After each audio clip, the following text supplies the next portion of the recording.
राम सदा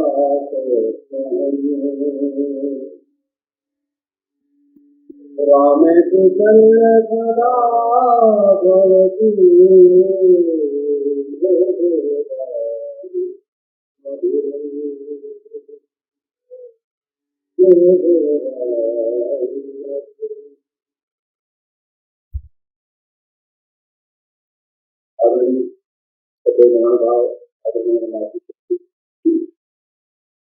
हमारा सम्मेलन से बड़ी सामने से आप सब लोग सुन रहे।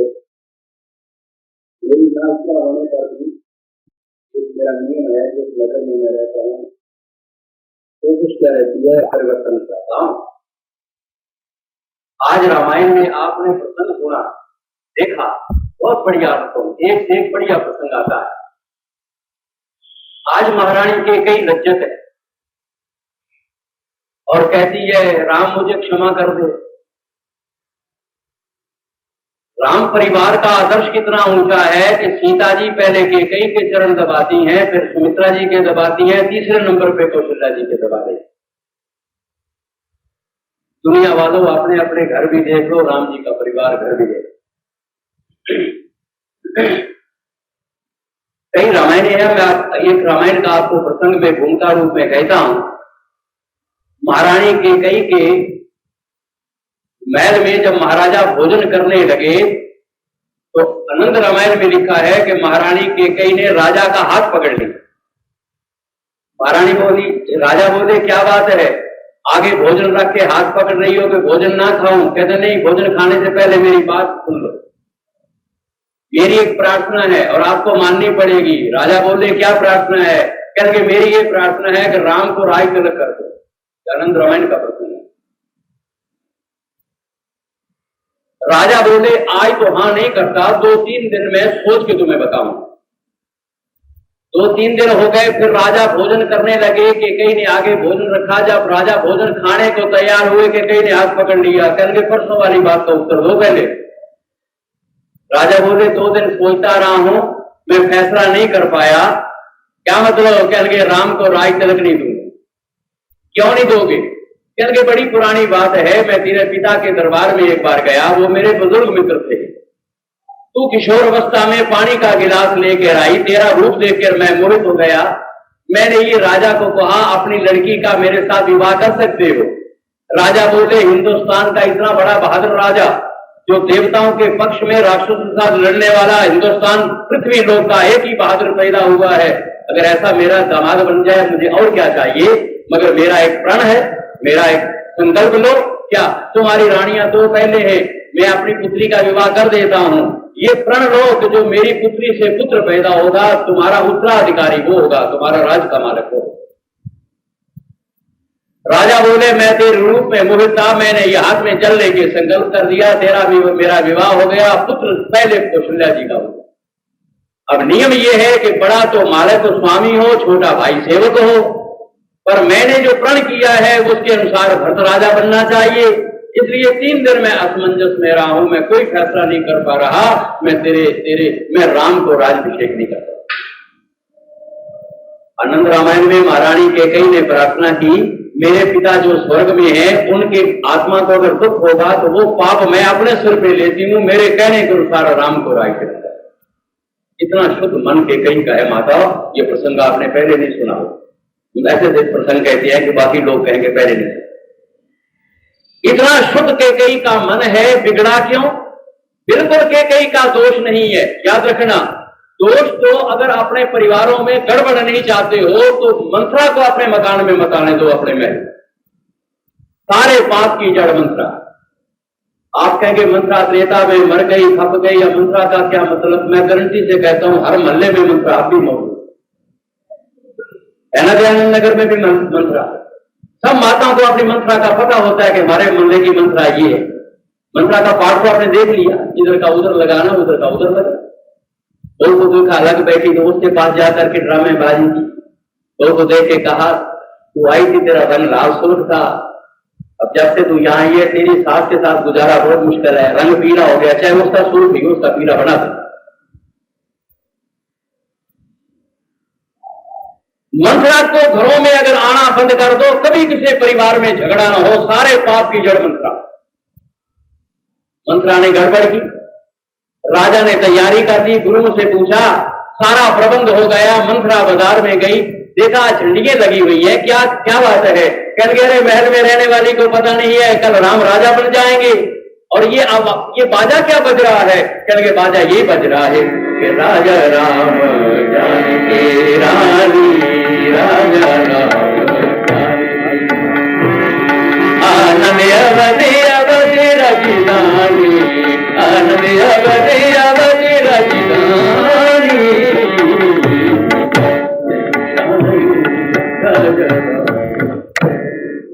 राम राजा बने, जानकी रानी बने, सुखों की घड़ियां हो, दिन की सुखों के दिन हो, सुखों की रातें हो, ये हम मना रहे हैं सब अयोध्यावासी। मंथरा ने एक हलवाई के चूल्हे की राख सिर पे लगा ली और रोने लगी केकई के पास। केकई ने कहा, क्या हुआ?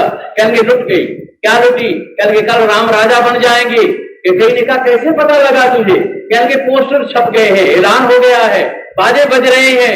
महारानी केकई ने अपने बक्स से एक बढ़िया माला मणियों की ली और मंथरा के गले में डाल के कहा कि मैं तुझे इनाम दूं। और बात सुनी रामायण व्यास। केकई ने कहा ये इनाम ले ले। मंथरा बोली, किस बात का?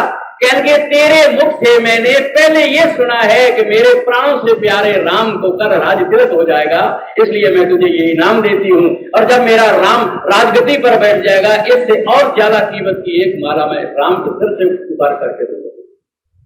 इतना शुद्ध प्रेम केकई का है, बिगाड़ मिलता है, कुसंगति से बिगाड़ होता है। मंथरा बोली, गलत कह रही है कि क्या कह रही हूं? कह लगे जब राम राजा बन जाएगा फिर तू मां नहीं रहेगी राम की, फिर तू बर्तन साफ करने वाली में माई, और तेरा भरत जूतों की सेवा में, तेरे भरत की और तेरी जिंदगी खराब हो जाए। आधा घंटा कुसंगति में उल्ट पुल्ट सोचनों के प्रचार करने में इतने शुद्ध हृदय वाली केकई का मन घूम गया, सिर घूम गया और बोली, मंथरा तू सच कहती है, अब पता है इसका इलाज क्या है? कह लगे जल्दी कर ले, राजा महल में आने वाले हैं। क्या करूं? कहते तो खोड़ में चली जा। बड़े लोग जब मकान बनाते थे ना, बहुत बड़ा मकान, उसमें एक को भवन बना देते थे। तो मैंने क्रोध, भवन मैंने मकान, यानी क्रोध वाला मकान। जिस फैमिली मेंबर को क्रोध आ जाए उसको गर्दन से पकड़ा, उस मकान में बंद कर दी और ठंडी सुराही पानी की रख दी, बाहर से कुंडा लगा दी। जब वो पानी पी पी के गए, भैया मेरा क्रोध शांत हो गया है, तब कुंडा खोलो। आप भी अपने घरों में अच्छे मकान जिनके बड़े हैं, एक एक को भवन आप भी बना लो, क्रोध तो घर में आते ही है लोगों। पर ऐसा क्यों करें? क्रोध ही ना करें, भगवान का मंदिर क्यों ना बनाए? हम क्रोध करें ही क्यों? एक बात याद आ गई, एक माता रोज मंदिर में आती थी और पंडित जी को 2-4 रुपए मत्था देते थे। तो महीना 1.5 महीना नहीं आई तो पंडित जी ने सोचा कि माई कहीं शांत ना हो गई, पता तो करें। तो घर गए तो कहा माता जी, तो माता ने कहा पंडित जी। कहेंगे माता जी हम तो कुछ और समझ बैठे थे, आप आए नहीं, भगवान करे कृपा हो। कहते मैं तो ठीक ठाक। कहेंगे आप मंदिर में नहीं आ रहे 1-1.5 महीने से, क्या बात है? कहेंगे ऐसे ही। कहेंगे कोई नाराजगी हमारे से है? कहते नहीं। कहेंगे फिर क्या बात है? कहते पंडित जी आपने ये कहा था अगर एक पाप को छोड़ दो, एक बात पे अमल कर लो तो मंदिरों में जाने की कोई खास जरूरत नहीं। पंडित जी ने कहा माता जी ठीक बात है, आपने कौन सा पाप छोड़ा? कहते मैंने क्रोध छोड़ दिया। पंडित जी बोले माता जी अगर आपने क्रोध छोड़ा है तो आपको मंदिर की गली में भी निकलने की कोई जरूरत नहीं है, पाप छूट गया। मंदिर तो पाप छोड़ने के लिए, पर आप क्रोध का कोई प्रमाण बताओ, क्या प्रमाण है, कैसे आपने छोड़ा? कहेंगे मेरा पति शराबी है, पी पा के आता है, खूब गाली देता है और मैं उसको 10-10 गाली देती हूँ। जब से मैंने क्रोध छोड़ दिया, मेरा पति सारा दिन भी गाली देता रहे, मैं हंसती रहती हूँ और कह देती हूँ कुत्ता भौंक रहा है, भौंक भौंक के अपने आप कुछ कर जाएगा, मेरा क्या है? लगाओ माता ये क्रोध छोड़ा, एक क्रोध छोड़ा है, पदक्रांति का पाप ले लिया, ये क्रोध छोड़ना है। महारानी केकई को भवन में चली जाओ, महाराजा आने वाले हैं। कहेंगे वो मनाएंगे, मानना नहीं। जब बहुत कुछ कहें तो उनको कहना जी मेरे 2 वरदान दे दो, जो अमानत है। देवासुर संग्राम में आपने उसमें देख लिया टीवी में, देवासुर संग्राम में आपने प्रण किया था। रानी केकई को भवन में लेट गई, कपड़े फाड़ दिए, देवर फाड़ दिए, तोड़ दिए। महाराज दशरथ दरवाजे पे आए, जब आए तो देखा केकई नहीं है। महारानियां आरती उतारा करती थी, कहने महारानी कहाँ है? मंत्रा ने कहा बीमार है वो भवन में। वो भवन का नाम कौन? इतना बहादुर राजा कांप गया जो इंद्र के बराबर का पराक्रमी राजा आकर केकई को गया भवन में और केकई का हाथ पकड़ करके तुलसीदास जी ने कितना सुंदर लिखा, यानी एडवांस पहले ही राजा दशरथ की वाणी में सरस्वती बोलते। तो छुपाइए ध्यान से। कहो कहीं रंग कहीं करूं मैं नरेश, कहो कहीं रंग कहीं करूं मैं नरेश, कहो कहीं रपति निकास कहो कहीं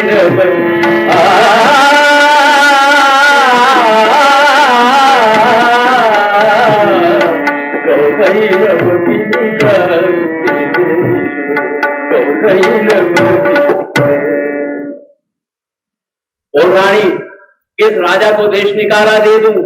रानी मुस्कुरा के मन में बोली, तेरे कल बनने वाले राजा को देश निकाला ही मांगूंगी। मंत्र ने यही पढ़ाया। कहेंगे रानी बता दे किस कंगाल को शहनशाह बना दूं? मुस्कुरा के रानी मन में कह रही है, अपने कंगाल भरत के लिए शहनशाही मांगूंगी। देखो प्रकृति पहले बोल रही। महारानी बोली जाओ जाओ अपना काम करो। राजा बोले बोलो क्या बात है, तकलीफ क्या है? कहेंगे मेरे 2 वरदान तुम्हारे पास हैं, वो दे दो। राजा बोले 2 तो मैं मंगते को दे दूं, वो तो मेरी महारानी है। अरे 2 तो देता हुआ भी मुझे लज्जा आ रही है। कहेंगे मुझे तो 2 ही चाहिए। राजा बोले मांगो, 100 मांगो, 1000 मांगो। रानी बोली 2। कहेंगे 2 मांगो। कहेंगे मुझे तुम्हारे पे विश्वास नहीं। कैसे विश्वास होगा? कहेंगे जो तुम्हें बहुत प्यारा हो उसकी कसम खाओ। राजा बोले तू मुझे बहुत प्यारी है, मैं तेरी कसम खाता हूं। रानी बोले मेरे से भी तो कोई प्यारा होगा। राजा बोले हाँ है। कौन? राम की खा जाओ। राजा ने कहा राम की सौगंध तो शत्रु भी नहीं खाता। इतना पवित्र राम है कि शत्रु भी उसकी सौगंध खाते डरता है। ऐसे पवित्र राम की मैं सौगंध खाऊं और पुत्र की चल के खानी पड़ेगी, नहीं तो मैं वो भवन से बाहर नहीं निकलूंगी। राजा ने सोचा कल जो राम जी का तिलक होना है उसमें बाधा ना पड़े।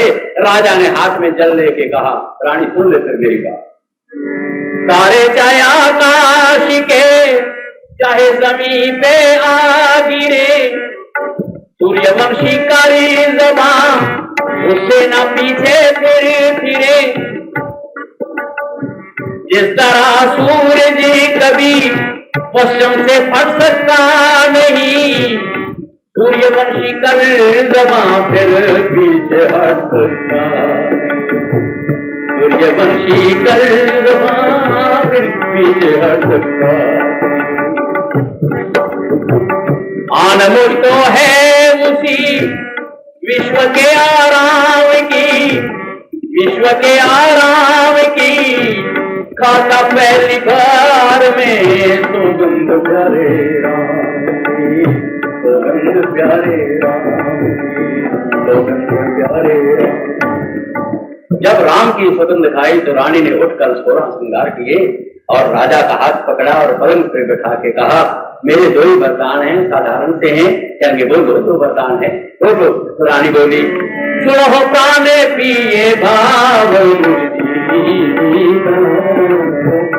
मांगू एक बार भरत मांगू एक बार भरत। पहले वरदान में जो बनने वाले मेरा फर्ज जो कश्मीर देश में ननिहाल में गया हुआ है उसको बुला करके राम के जगह पर उसको कल राय तिलक दे दो। राजा बोले बड़ी साधारण बात है, कल भक्त को बुला के राय तिलक कर दो। नियम ये है कि मंगता मांगता है, पहले हाथ जोड़ता है फिर मांगता है। मगर इस मांगने वाली ने पहला वरदान मांग लिया, हाथ बाद में जोड़े। नियम देखो पहले हाथ जोड़ना चाहिए, ये बीच में हाथ जोड़ रही है। फिर कहने लगी मांग हूं दूसर वारी करी जोरी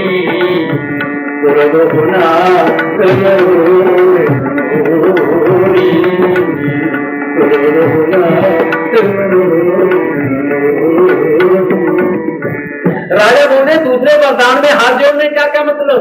कहेंगे हो सकता सकता है तुम्हें कठिनाई हो? राजा बोले हम सूर्यवंशी है, देने में कभी हमारे परिवार में खानदान में कठिनाई होती नहीं। कहेंगे कल जो दिन के 12 बजे मुकुट पहन करके राजा बनने वाला राम है, ठीक 12 बजे उसी टाइम सारे वस्त्र उतार कर 2 भगवे गेरवे वस्त्र पहन करके खड़ाओं पहन या नंगे पांव जंगल में 14 वर्ष के लिए चला। राजा पृथ्वी पर गिर गए। रानी राजा होश आने पर हाथ जोड़ के बोले मैं तेरा देवता हूँ, पति हूँ, पूज हूँ, मैं तेरे पैर पकड़ के कहता हूँ मुझे मरने का कोई डर नहीं है, पर रानी मुझे राम के वियोग में मरना स्वीकार नहीं है। वैसे मैं मर जाऊं परवाह नहीं, मुझे राम के वियोग में मत मार। मैं तुझे प्रार्थना करता हूँ गुरु के घर में रह जाए राम, मैं 3 बार 1-2 बार राम के दर्शन कर लिया करूं। रानी बोली मेरी बात एक ध्यान से सुन ले, अब समय क्या है? राजा बोले रात के 10 बजे हैं।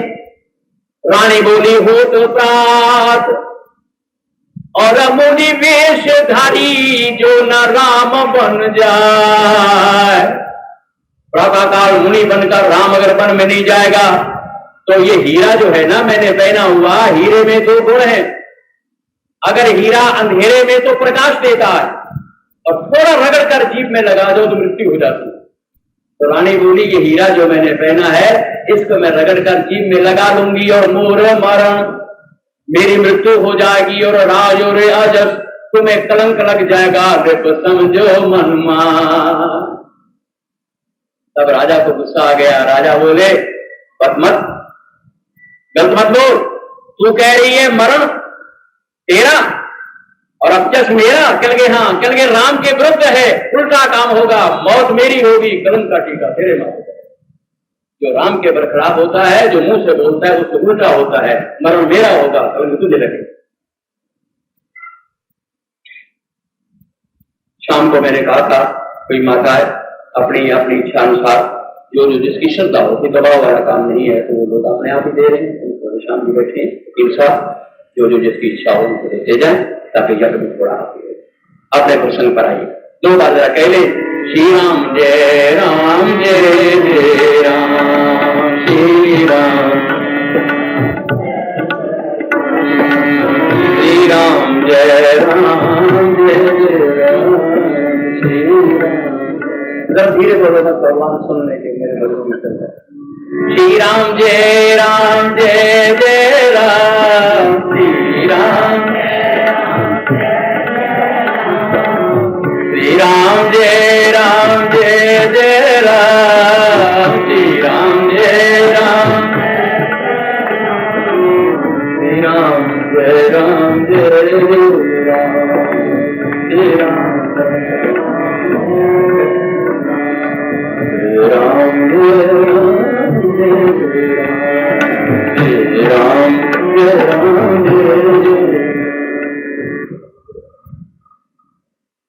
दिन चढ़ गया। सुमंत्र को लोगों ने कहा आज दीपक चमचमा रहा है, महाराजा प्रभात को उठते थे, उठे नहीं है, पता न करो। सुमंत्र आए, देखा राजा बेहोश पड़े हैं, रानी शिंगनी की तरह बैठी। राजा बोले, मंत्री बोले क्या हो गया? राजा बता नहीं रहे। कैकेयी बोली इनको कोई तकलीफ है, राम राम करते रात बीती है, राम को बुला लाओ पता लग जाएगा। श्री राम के भवन में जब सुमंत्र गए, कहा राम जी आपको बुला रहे हैं, पिताजी माताजी याद कर रहे हैं। श्री राम जी को उसी वस्त्रों में देखकर लोग रोने लगे कि जिसने आज राजा बन के बाहर निकलना था साधारण वस्त्रों में जा रहा है, कोई गड़बड़ हो गई। महारानी कैकेयी के भवन में पहुंचकर श्री राम ने प्रणाम किया। माताजी क्या बात है, पिताजी को क्या कष्ट है? कहते तेरे साथ प्रेम ज्यादा है। कहते माताजी आपका नहीं है। कहते मेरा भी है। कारण क्या है? कहेंगे 2 वरदान मैंने मांगे हैं, एक में राम रथ को राय तिलक, एक में तेरे लिए 14 वर्ष का वन। ये ना हाँ करते हैं ना करते हैं, बेटा इनको समझाओ अब यश ना ले, कमित ना लगे।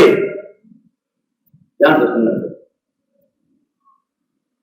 राम कहेंगे मां एक बार बोलो आपने वरदान क्या मांगा? कहेंगे तापस वेश विशेष उदासी 14 बरस राम बनवासी। कहेंगे मां एक शब्द अपना काट के अगर मेरा मिला लो तो मैं जिंदगी भर तेरा गुलाम नहीं, अगले जन्म भी तेरा गुलाम रहूं। ऐसे नहीं राम का कीर्तन होता। कहेंगे क्या तेरा शब्द मिलाऊं? कहेंगे कह दो तापस वेश विशेष उदासी 14 जन्म राम बनवासी। मेरे लिए 14 जन्म का बर्बाद मांगो। जब मेरा जन्म हो मैं जंगलों में चला जाऊं और मेरा प्यारा भरत राजगद्दी में बैठे, फिर मेरा जन्म हो मैं जंगलों में चला जाऊं, जन्म जन्मांतर मैं जंगलों में रहूं और जन्म जन्मांतर मेरा भाई राजगद्दी पर बैठे। ये बात सुन करके कई चीख उठी और गले के साथ राम को लगाकर और दरवाजा बंद कर दिया, सुमंत्र को बाहर निकाल दिया। क्योंकि राम, मुझे आज पता लगा है तू कौशल्या का बेटा नहीं है, तू परमात्मा है। ये परमात्मा की माँ हूं मैं, झोली फैला के तेरे से भीख मांगू। राम बोले माता ये ना मांगना कि वन में ना जाऊं, वो तो हो गई बात। कई मुनि ने मन में तो जाएगा जाए और मांगूंगी, कहते और जो मांगे मैं दूंगा। देख दोगे क्या? कहेंगे मैं ये चाहती हूँ, ऐसा तू पवित्र राम है, 14 वर्ष की बजाय 14 जन्म मांग रहा है। वो त्यागी बेटे, एक बार इस पापन केकई के गर्भ से जन्म लेकर के मुझे भी उपयोग है, मेरे गर्भ से जन्म। राम बोले तेरे गर्भ से जन्म दूंगा, तब लेगा। कि जब मेरा जन्म रोज नहीं होता, जब युग बीतता है मैं अवतार लेता हूं तब मेरा जन्म होता है। अब द्वापर के अंत में मेरा कृष्ण अवतार होगा, मैं तुम्हारे गर्भ से जन्म लूंगा। मैं क्या बोलूंगी? कहते मैं तो कृष्ण होऊंगा, तुम देर की होगी। कहेंगे ठीक है, फिर कहेंगे मां कर्म का फल भोगना पड़ेगा, जब तक तो मैं हूं। क्या मतलब? कहेंगे आज मैं जिक्र में चला जाऊंगा, मां कौशल्या 14 वर्ष रोती रहेगी बेचारी, आंखें भी नजर भी कम हो जाएगी। मैं तेरे से जन्म लेके चला जाऊंगा, मां 14 वर्ष तू रोती रहेगी, तड़पती रहेगी, मेरे दर्शन नहीं कर पाएगी। दर्शन 14 वर्ष के बाद ही होगा, कर्म का फल भोगना पड़ेगा, पुत्र तेरा मुस्कुराते राम वन में चले गए। भरत गए, आज के प्रसंग में बहुत मनाया, नहीं माने ना मानेंगे। राम रावण का युद्ध हो गया, श्री राम बहुत बड़ा युद्ध किया, रावण से विजयी हो गए। विजयी होकर के राम और पुष्पक विमान पे बैठ के अयोध्या की तरफ आ रहे हैं। अयोध्या की तरफ जब आ रहे हैं, ओहो वो नंदी ग्राम में बैठा भरत। देखो भरत अयोध्या में नहीं रहा, अयोध्या से 12 कोस के फासले पे एक ग्राम है नंदी ग्राम। उस नंदी ग्राम में एक घोड़ा बना के नीचे भरत ने आसन लगाया। देखो ध्यान से बात सुन लो। महारानी केकई ने ये मांगा कि राम तापस वेश विशेष उदासी बन के 14 वर्ष में जंगलों में जाए। विशेष उदासी वो होता है जिसकी स्त्री पास में ना हो, और राम स्त्री को साथ में लेके गए। राम वनवासी बने हैं, विशेष उदासी नहीं बने। कारण क्या? दुनिया वालों ने समझाया, ओ केकई जो किसी का बुरा करता है उसका खुद बुरा होता है, तूने दूसरी के पुत्र के लिए विशेष उदास मांगा है, वो तो बना नहीं है। तेरा भक्त राजा होकर के घोड़े में बैठा है, 14 वर्ष मांडवी के दर्शन नहीं किए, तूने दूसरे का बुरा मांगा है, विशेष उदासी तेरे पुत्र बन करके देखा। उस जमीन के घोड़े में बैठे और भरतलाल आंखों में जल बरस रहा है और यही है, जल जाए जिह्वा बाबड़ी नाम बिना, जल जाए जिह्वा बाबड़ी नाम बिना। ये पक्षी पंख बिन तो कौड़ी का गृहस्थी दाम बिना, पक्षी पंख बिन तो कौड़ी का गृहस्थी दाम बिना। पति बिना बेकार के पत्नी अश्व लगाम बिना, जल जाए जिह्वा बाबड़ी नाम, जल जाए जिह्वा बाबड़ी नाम। और पुष्प बाग बिन कंठ राग बिन साधु त्याग बिना, पुष्प बाग बिन कंठ राग बिन साधु त्याग बिना। मोर का ज्यों बेकार नाचना है घनश्याम बिना, जल जाए जिह्वा बाबड़ी नाम बिना, जल जाए जिह्वा बाबड़ी नाम बिना। और मिली जुली भाषा में जीवन रेस्ट बिन योधा श्रेष्ठ बिन और घर कष्ट बिना, जीवन रेस्ट बिन योधा श्रेष्ठ बिन और घर कष्ट बिना। लेख भाव बिन युद्ध ताव बिन तन शुभ काम बिना, जल जाए जिह्वा बाबड़ी नाम बिना, जल जाए जिह्वा बाबड़ी नाम बिना। और हाथ दान बिन गुणी मान बिन पंडित ज्ञान बिना, हाथ दान बिन गुणी मान बिन पंडित ज्ञान बिना। देवीदास का क्या जीवन है राजा राम बिना, जल जाए जिह्वा बाबड़ी नाम बिना, जल जाए जिह्वा बाबड़ी नाम बिना। अब प्रसंग को ध्यान से सुनना। मैंने शब्दालंकार में रामायण लिखी है, 6-7 वर्ष लगे मुझे लिखने में। उसमें आज शब्द अलंकार और अनुप्रास अलंकार का मिला जुला 4 छंद कहने लगा नमूने के रूप। श्री राम जी पुष्पक विमान पे आरूढ़ हुए और विमान आ रहा है और हनुमान जी ने भरतलाल को बता दिया, जिसके याद में तू तड़प रहा है, तेरी आंखों में आंसू बरस रहे हैं, दुबला पतला हो रहा है, वो राम आ रहे हैं, परमात्मा राम। भरत आज बाहर निकले हैं, 14 वर्ष नहीं निकले बाहर, मां के दर्शन नहीं किए, पत्नी के दर्शन नहीं किए। भरतराज बाहर आ गए और आगे इंतजार कर सारे अयोध्यावासी खड़े हो गए इस प्रतीक्षा में कि राम का विमान पृथ्वी पे उतरेगा। इतने में विघ्न नाशक का विमान जब सबको नजर आया, सबने विमान को प्रणाम किया। श्री राम पृथ्वी पर उतरे, पहले जन्मभूमि को प्रणाम किया और फिर सामने गुरु महाराज को देख करके अपने जितने भी साथी थे उनको कहा, एक बाबा जी के चरणों में पहले प्रणाम करो। उन्होंने बाबा है क्या? कह गए ये गुरु वशिष्ठ कुल पूज हमारे, इनकी क्या खूबी है? कह गए इनकी कृपा तनुज रंग मारे, जो मैंने राक्षस मारे हैं इस गुरु जी की कृपा से मारे। राक्षस बानर सोचने लगे, ना तो बाबा जी ने वहां तीर चलाया, ना तलवार चलाई, ना बाबा जी की शक्ल देखी, और इनकी कृपा से सरकार राम कह रहे हैं। महाराज इनको दर्शन तो नहीं किए, कहेंगे इन गुरुओं ने जो धर्म उपदेश में दिए है उनसे मैं राम बना हूं, उनसे मेरे अंदर ये शक्ति आई है, उससे मैं रावण से विजयी हुआ हूं। जिनको गुरुओं का आशीर्वाद मिल जाता है वो विश्व विजयी हो जाते हैं। अब प्रसंग सुनिए ध्यान। एक बड़ा सुंदर विमान विश्वकर्मा ने रथ बनाया और स्वर्ण मणियों से जड़त, और विश्वकर्मा ने कहा, राम जब तू वन में चले गए तब से मैं रथ बना रहा हूं, 14 वर्ष लगे मुझे ये रथ बनाने में, मेरे रथ को जरा सुशोभित कर। श्री राम रथ में बैठ गए, राम जानकी बैठ गए, रथ चलने लगा, सुमंत्र मंत्री रथ चलाने लगे। थोड़ा जब रथ आगे चला तो श्री राम बोले, मंत्री जी रुक जाओ जरा, इधर चलो। राम 14 वर्ष के बाद भूल गए हो नगर को, वो 14 वर्ष हो गए हैं जिसकी आंखें भी तक गई हैं, पक गई हैं। वो कौशल्या माँ तुम्हारी इंतजार में खड़ी है। कहेंगे माँ कौशल्या के नहीं पहले जाऊंगा, अंबे के कई के चरण चूमूंगा, तब कौशल्या माँ के दर्शन। श्री राम जी ने रथ घुमाया, केकई के भवन के सामने रथ को खड़ा करके रथ से नीचे उतरे और दरवाजे को बजा रहे हैं, माँ अम्बे, माँ दर खोलो, माँ दरवाजा खोलो, राम आ गया है। 1 घंटा राम चिल्लाते रहे, दरवाजा नहीं खुला। तो तब राम जी ने रोना शुरू किया, एकदम कुंडा खुलने की आवाज आई। श्री राम जी ने देखा कुंडा खुला है, जोर किया, दरवाजा खोल दिया। जितने कमरे थे नीचे ऊपर सब महल के देखे, उस महल में कोई नजर नहीं आया। तब राम बोले, कुंडा किसने खोला, कहां गया? इतने में क्या देखा, दरवाजे के पीछे एक वृद्ध स्त्री है, सफेद बाल है, ये बाल भी सफेद हो चुके हैं, हड्डियों का ढांचा है, टांगे कांप रही है, और एक हाथ में सोने की थाली में दीपक जलाया हुआ है, तिलक का सामान लेके खड़ी हुई चुकियां भर रही है। एक एक शब्द लज्जा से रो रही कई बिचारी है, शर्म से रो रही कई बिचारी है।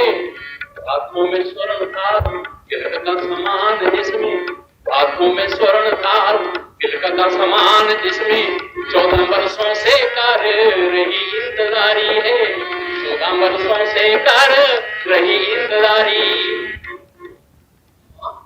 तुम्हारी ये दशा कैसे हो गई? माँ तुम्हारा यौवन कहाँ चला गया? माँ इतने तुम वृद्ध हो गई, तेरे माँ तुम्हें पहचान नहीं सका। चरण पकड़े राम चरणों में गिर गए। केकई ने थाल एक हाथ में लेकर के राम को उठाया, हृदय के साथ गले के साथ लगा कर, बेटे देखा कि वाड़ के पीछे मुंह को छिपाए, शर्म से रो रही केकई बिचारी है। हाथों में स्वर्ण थाल तिलक का समान जिसमें 14 वर्षों से कर रही इंतजारी है, 14 वर्षों से कर। चरण पकड़े पुत्री ने, चरण पकड़े पुत्री को गोद में उठाया माँ ने, चरण पकड़े राम को गोद में उठाया माँ ने। तिलक करे आंसुओं से गोदी धरा सारी है, तिलक करे आंसुओं से गोदी धरा सारी है। कहेगी राम एक मेरी बात, कहेगी क्या? राज त्याग बड़ों गए मुस्कुराते, बेटे तेरे जैसा पुत्र नहीं दुनिया में होगा। आज्ञा मेरी में राज त्याग बड़ों गए मुस्कुराते, आज्ञाकारी बेटे आज्ञा एक और हमारी है, आज्ञाकारी बेटे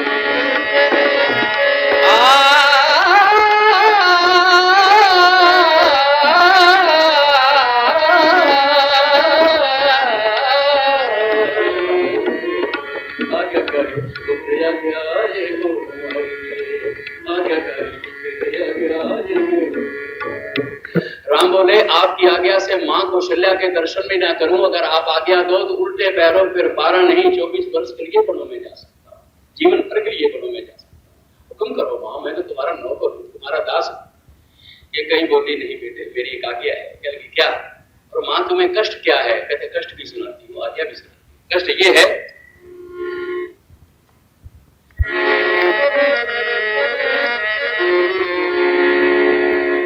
अवध को अनाथ करके नाथ गए जब से वन में, अवध को अनाथ करके नाथ गए जब से वन में, पूरा सब खाना पीना सोना सुख हमारा है, पूरा सब खाना पीना सोना सुख हमारा है।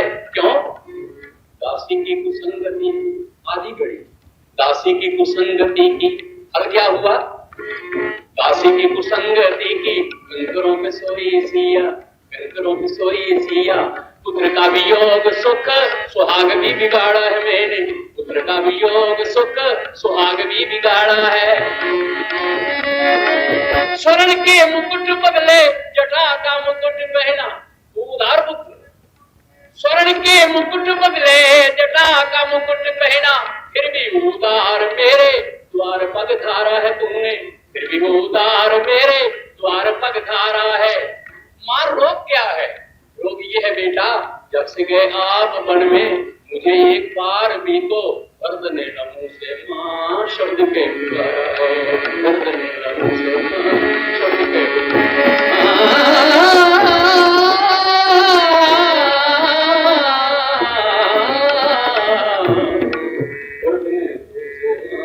शब्द के पुकारा है, दर्द ने मुंह से मां शब्द के। मैं नंदी ग्राम में गई हूँ मेरे प्यारे लाल, वो आंखें बंद कर लेता है, हाथ यूं करता है, संकेत से ये कहता है, फिर मैं कहती हूँ भरत, तो आंखें में उंगली डाल लेता है, यानी ये कहता है कि ना तेरी शक्ल देखना चाहता हूँ ना तेरी आवाज सुनना चाहता हूँ। और जब मेरे पास कश्मीर से आया था, मुझे कह गया मैं तुझे मां नहीं कहूंगा, वो मुझे मां नहीं कहता। वो मेरे प्यारे पुत्र राम मेरी आज्ञा पे करोड़ों रुपए के मुकुट को ठोकर मार के जटा धारण करके जंगलों में जाने वाले मेरे बेटे, बस मेरी एक हृदय की तमन्ना है, मुझे एक बार के मुंह से मां, मुंह से मां करके हाँ, मेरे खून से, जिस खून का मैं हूं उसी खून का वो है, सूर्यवंशी है, बात का बहुत नहीं है, बहुत पक्का है, प्रण नहीं करता, पैदा नहीं करता, कोशिश करता। राम बोले सुमंत्र जी कहीं नहीं जाना, पहले ले चलो। कहां? कहते भरतलाल के यहाँ, पहले उससे बात करेंगे फिर मां कौशल्या के दर्शन। दया की नजर जो तेरी मुझ पे बार हो जाए, दया की नजर जो तेरी मुझ पे बार हो जाए, तो क्यों ना जिंदगी की नाव पर हो जाए, तो क्यों ना जिंदगी की नाव पर हो। भरत नंदी ग्राम में बैठे यूं रो रहे हैं राम के वियोग में, तो कह रहे हैं तमन्ना है नहीं धनमाल, ध्यान से, तमन्ना है नहीं धनमाल, इज्जत और शोहरत की। तमन्ना किसकी है भरतलाल? तो सिर्फ इतनी तमन्ना है तेरा दीदार हो जाए, इतनी तमन्ना है तेरा दीदार हो जाए, दया की नज़र जो तेरी मुझ पे दीदार हो। मैंने कहा भगवान मेरे पे नजर कर लो। भगवान बोले तू तो गुनाहगार आदमी है। मैंने कहा सुनो तो सही, अगर शबरी अहिल्या गीत गणिका तार सकते हो, इधर भी ध्यान थोड़ा सा मेरी सरकार हो जाए, इधर भी ध्यान थोड़ा सा मेरी सरकार हो जाए, तो क्यों ना जिंदगी की नाव पर पार हो। श्री राम ने आवाज की, भरतलाल। भरतलाल की आंखें खुली, आंसू पूछ के चरणों में गिर पड़ा। प्रियतम, जिसमें निराकार का स्मरण कर रहा था, निराकार की कोशिश कर रहा था, इंतजार कर रहा था, प्रतीक्षा कर रहा था, आज वो निराकार साकार हो गए हैं, चरणों में गिर गया। राम बोले, भरतलाल 14 साल तेरे पे क्या गुजरी और 14 साल मेरे पे क्या गुजरी, ये लंबी कहानियां हैं, घर बैठ के करेंगे। आज राम तेरे से, क्या तेरे से, झोली फैला के भीख मांगते हैं। स्वामी, सेवक से भी, मालक नौकर से भी, क्या कह रहे हो मेरे प्रियतम? कहते नहीं नहीं भरतलाल, मैं तुम्हारे से भीख मांगने आया हूं और झोली फैला के आप भीख मांगने आया हूं, ना नहीं करना। अब पहले बोलना चाहिए था ना राम जी को। भरत बोले, जी भीख भीख की बात तो बाद में है, पहले मेरी तो सुन लो। कहेंगे क्या? भरत बोले के भरत से अनाथ के हो नाथ दीननाथ प्रभु, भरत से अनाथ के हो नाथ दीननाथ प्रभु, आपके लिए हजारों कष्ट भी सहूंगा मैं, आपके लिए हजारों कष्ट भी सहूंगा मैं। 14 वर्षों का नंदी ग्राम में भी योग सहा, 14 वर्षों का नंदी ग्राम में भी योग सहा, यदि आज्ञा दे दो तो 14 जन्म भी रहूंगा मैं, यदि आज्ञा दे दो तो 14 जन्म भी रहूंगा। पगों की पादुका ने किया है पवित्र मुझे, बापड़े खड़ाऊंगी। पगों की पादुका ने किया है पवित्र मुझे, चरणों की धूरी सिर माथे पे कहूंगा मैं, चरणों की धूरी सिर माथे पे कहूंगा मैं। पर जिसने मेरे प्रभु को सुलाया कंकर पत्थरों पे, जिसने मां सिया को सुलाया कंकर पत्थरों पे, एक नंदनी को कभी माना करूंगा मैं, एक नंदनी को कभी माना करूंगा मैं, एक नंदनी को कभी,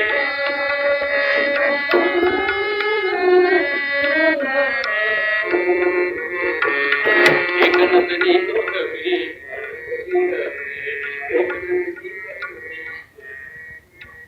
मां नहीं कहूंगा और जो कहो मैं आज्ञा। परिणाम सुन लिया। एक आधा घंटा उस मंत्रा की संगति करने से, जिंदगी भर पुत्र के मुंह से मां शब्द सुनने से तड़प तड़प के मर गई, पुत्र के मुंह से मां शब्द कान में नहीं पड़ा। ये संगति का कितना बुरा फल है और सत्संग का कितना बड़ा फल है, वो वैसे महापुरुष बता सकते हैं। आपको बड़ा धन्यवाद।